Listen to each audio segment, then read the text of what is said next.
The footage stops on its own, but the figure in it is still moving. Alan Yu, a Chinese actor known for his calm and mysterious aura, suddenly vanished from the public eye. International fans said he was just on hiatus. Local fans said he was stressed. But the scariest rumor came from people in the film industry.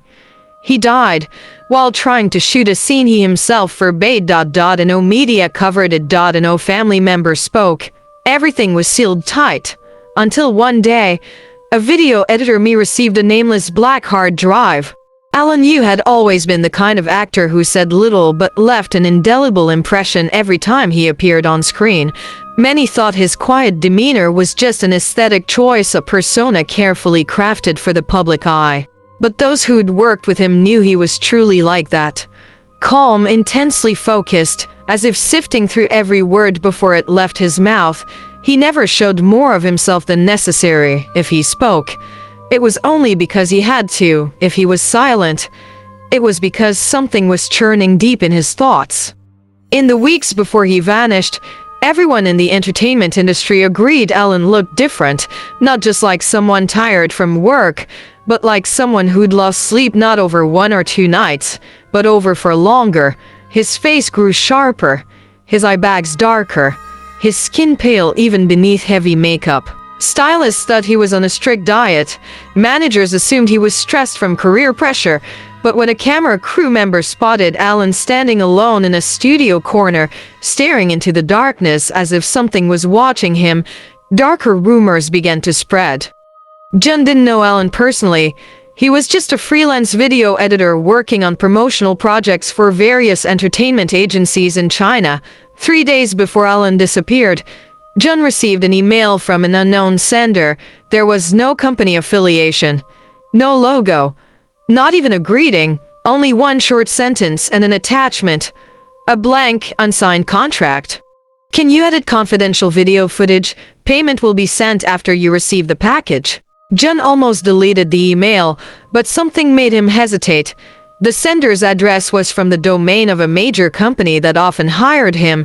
Though the format looked like an unlisted internal account, he replied casually, asking for details, but there was no response. Until the next morning, when a small package arrived at his door, no return address.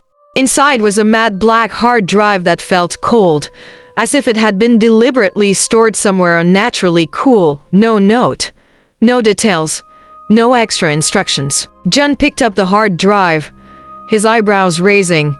It was heavy, heavier than any external drive he'd ever used. He turned it over in his hands and felt a strange sensation, as if something inside the casing was vibrating very softly, like a living machine held deliberately silent. The feeling made his fingers go numb for a few seconds. Even so, curiosity won out over discomfort. Jun took the drive to his workspace, closed the door, and plugged it into his laptop. One folder appeared, only one. No other files, no hidden systems. It was named Scene Forbidden. The name made Jun pause. He frowned. Production folders were usually clearly labeled Scene 1 Raw or Project X Final. The word forbidden was not standard in any film industry. He opened the folder and found 2 files. One corrupted video, and one small text file. It was only a few kilobytes in size. When he opened the text file, there was only one sentence and one initial. If you watch it, don't stop at 007. Why? Jun's heart skipped a beat. It could have been anyone. But in the entertainment industry where he worked, those initials belonged to only one relevant name: Alan Yu.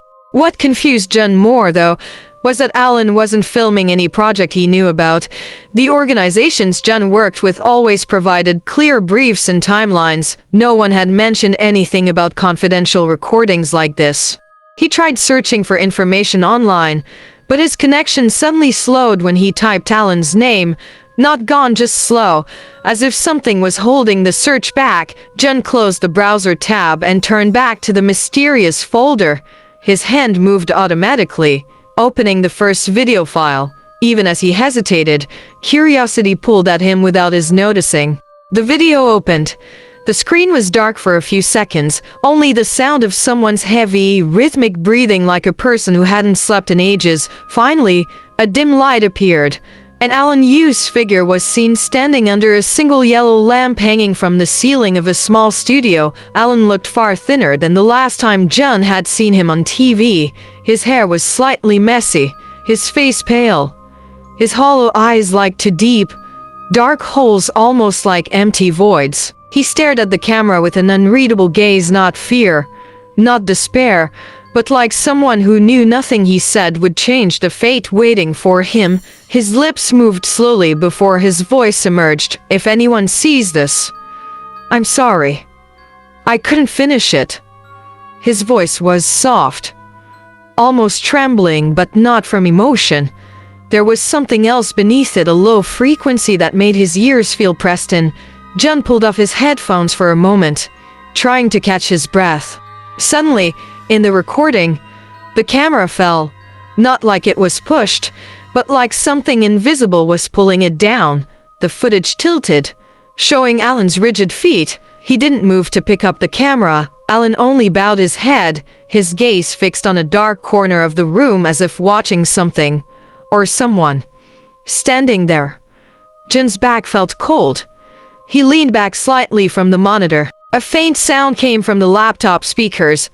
A very soft scraping, not the sound of cloth or human footsteps, but more like long nails scratching concrete.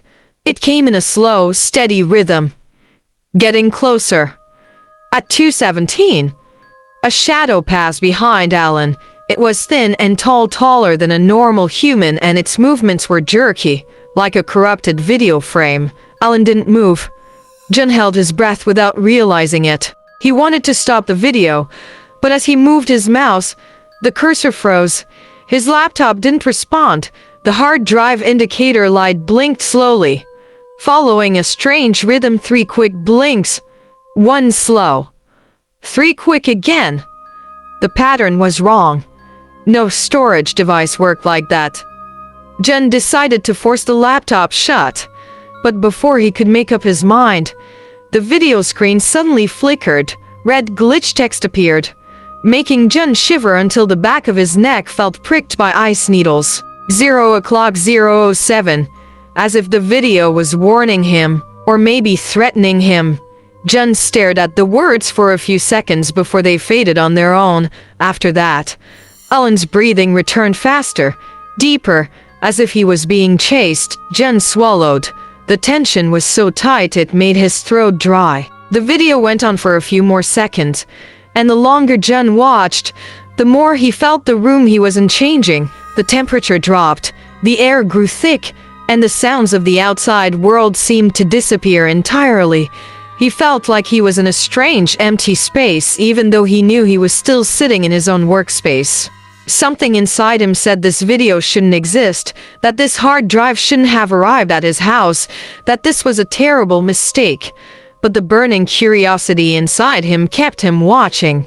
Meanwhile, Alan in the recording kept staring at the dark corner of the room, and between his heavy breaths, he seemed to be waiting for something no one wanted to see. Jun didn't know that whatever was waiting for Alan in the recording had now started to notice him too. If this gave you chills, trust me, this is just the beginning. In Chapter 2, everything starts to fall apart.